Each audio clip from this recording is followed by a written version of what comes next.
Luego dijo Dios: produzca la tierra seres vivientes según su género, bestias y serpientes, y animales de la tierra según su género, y ganado según su género, y todo animal que se arrastra sobre la tierra según su especie. Y vio Dios que era bueno. Entonces dijo Dios: hagamos al hombre a nuestra imagen, conforme a nuestra semejanza, y señoree en los peces del mar, en las aves de los cielos, en las bestias, en toda la tierra y en todo animal que se arrastra sobre la tierra. Y creó Dios al hombre a su imagen, a imagen de Dios lo creó, varón y hembra los creó. Encontramos aquí el acto coronador de la creación de Dios. Habiendo creado el mundo con sus variadas formas de vida, Él ahora desea crear a alguien que gobierne sobre todas esas formas de vida. Y Dios dijo, por tanto, hagamos al hombre a nuestra imagen, conforme a nuestra semejanza. La Trinidad o la triunidad de Dios la encontramos en el primer versículo de la Biblia, cuando dice allí: en el principio creó Dios. La palabra en hebreo es Elohim, la cual es una palabra plural. En otros lugares del Antiguo Testamento se traduce dioses. La palabra El significa Dios en el singular hebreo. En este idioma hay un tiempo dual para hacer referencia a dos. Y la palabra hebrea es Elá, que es Dios en el tiempo dual. Pero Elohim es el plural para Dios. Por tanto, la Trinidad de Dios ya está expresada en el primer versículo, cuando dice: en el principio creó Dios, Elohim. No la palabra El, que significa Dios, sino Elohim.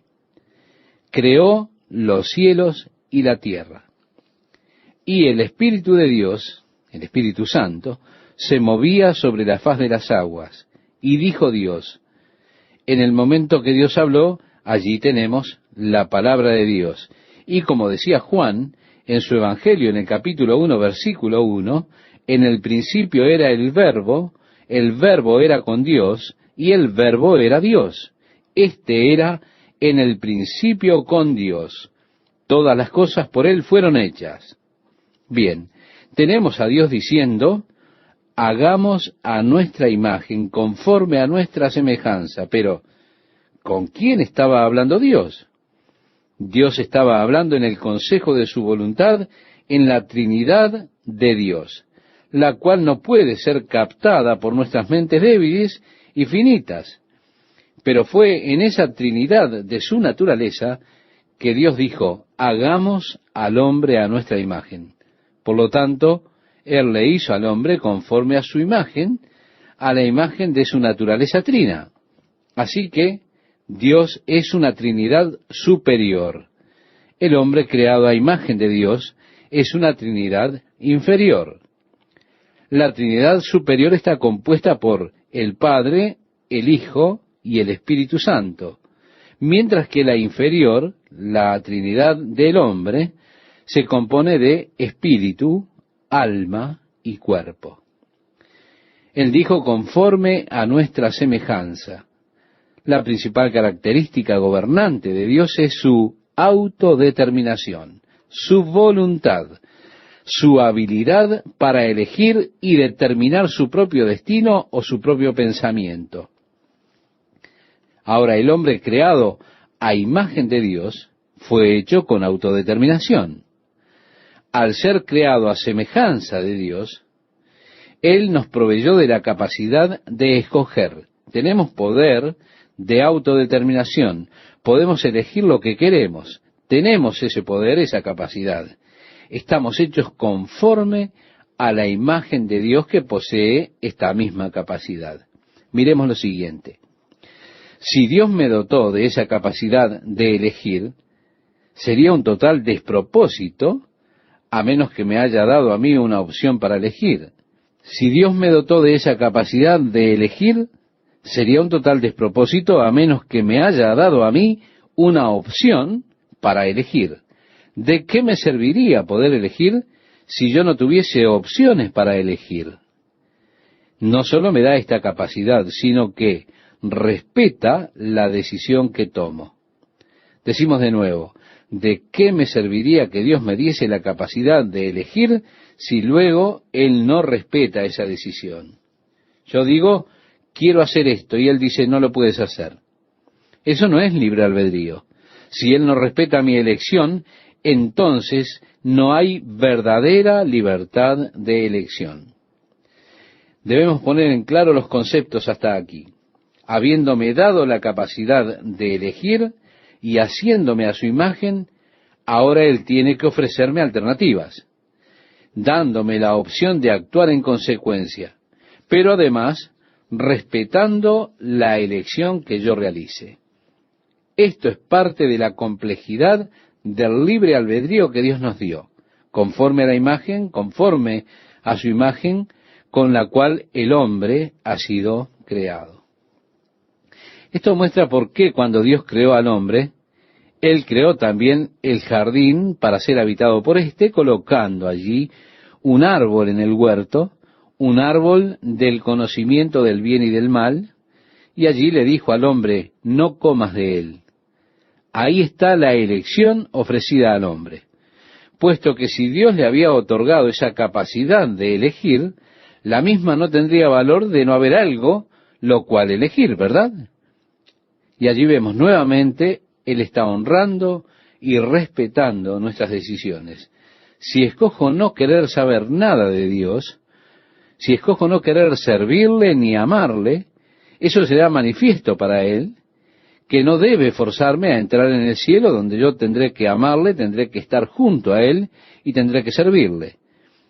Si eligiese lo siguiente, que yo no quiero a Dios en mi vida, no quiero que esté alrededor de mí, es más, quisiera que me dejara a solas. Si Él no hace esto de dejarme a solas, entonces Él no estaría respetando mi elección. ¿De qué me serviría tener opciones si Él no las respetase, verdad? Es un hecho asombroso reconocer que Dios respeta mis elecciones. Él busca influenciar mis determinaciones, porque me ama, y Él sabe qué es lo mejor para mí. Y conociéndome, amándome, y sabiendo qué cosa es mejor para mí, Él busca influenciar mis decisiones dirigiéndolas, pero siempre tengo la potestad de decir, déjame en paz, Dios, no te quiero seguir. Y Él no habrá de forzar mi decisión, porque eso no sería darme libertad de elección. El mayor atributo emocional de Dios es el atributo del amor. Dios me hizo a su imagen. Él me hizo con su hermosa capacidad de amar. Sí, soy capaz de amar, de dar y recibir amor sabiendo lo que eso implica. ¿Por qué? Porque soy creado a imagen de Dios y su característica emocional principal es la característica de amar. Dios es honrado cuando le sigo y amo tal como Él me ama. Yo no tengo por qué hacerlo. Es más, puedo elegir odiarlo si quiero, pero tengo la capacidad de amar. Así que el hombre fue creado a imagen de Dios y a su semejanza.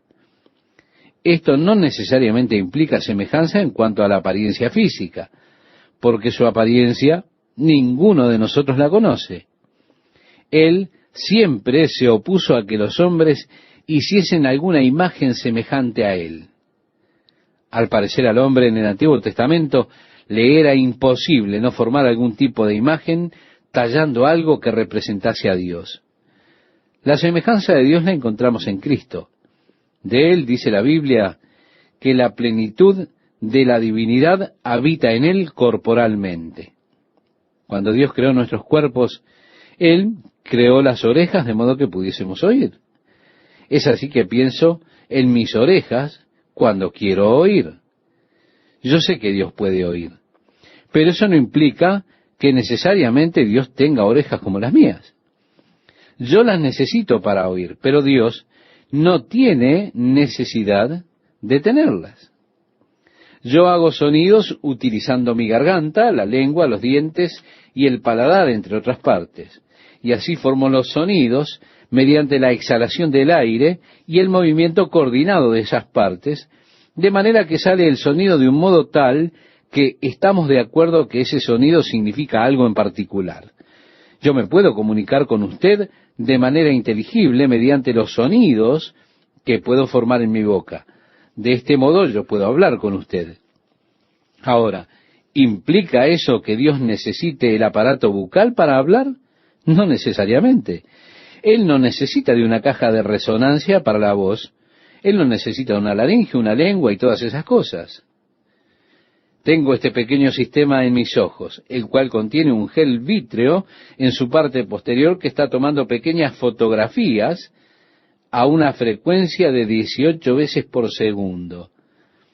A la vez que transmite las vibraciones al cerebro, el cual, a través de mis ojos, está interpretando el mundo que me rodea y haciéndole entendible, gracias a esas vibraciones. Simplemente interpretando estas vibraciones que rebotan 18 veces por segundo. Puedo reconocer, puedo decirle cuál es el color de vestimenta que usted tiene y puedo darle demás datos. Mis ojos los recogen y envían esos mensajes al cerebro. No importa cuán cansado esté al final del día. Con certeza puedo saber que Dios puede ver, pero ¿implica esto que tenga ojos como los míos para ver? Como relaciono los ojos con la vista al hablar de Dios, diría, los ojos de Jehová contemplan toda la tierra. Sí, pero esto no necesariamente implica que Dios tenga ojos como los nuestros, porque ellos no son esenciales para ver. Muy bien, entonces, ¿a qué se parece Dios? Le diré, no lo sabemos. Es más, Él no quiere que usted lo sepa. Él es demasiado vasto, demasiado infinito, como para conformarse a un molde que pueda ser copiado y colocado alrededor de su cuello o llevado en su muñeca.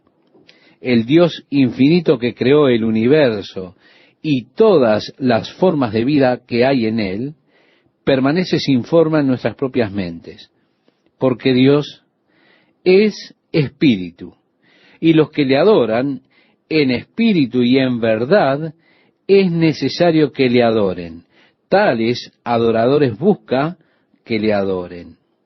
Así que el primer mandamiento que Dios dio fue, no tendrás dioses ajenos delante de mí.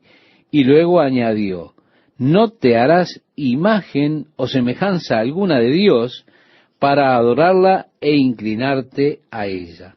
Sí, estimado oyente, Él desea permanecer totalmente sin forma en su mente. A propósito, no me preocupo de las imágenes de Cristo, pues las veo como un intento de definirlo en una forma. Y si espera verle con pelo a la altura de los hombros y una barba, de seguro no le reconocerá. Usted, de seguro, se asombraría del mismo modo que lo hizo Isaías cuando le vio. Las partes reconocibles de Cristo son sus marcas de clavos que lucen en sus manos, y la marca de la lanza que abrió su costado.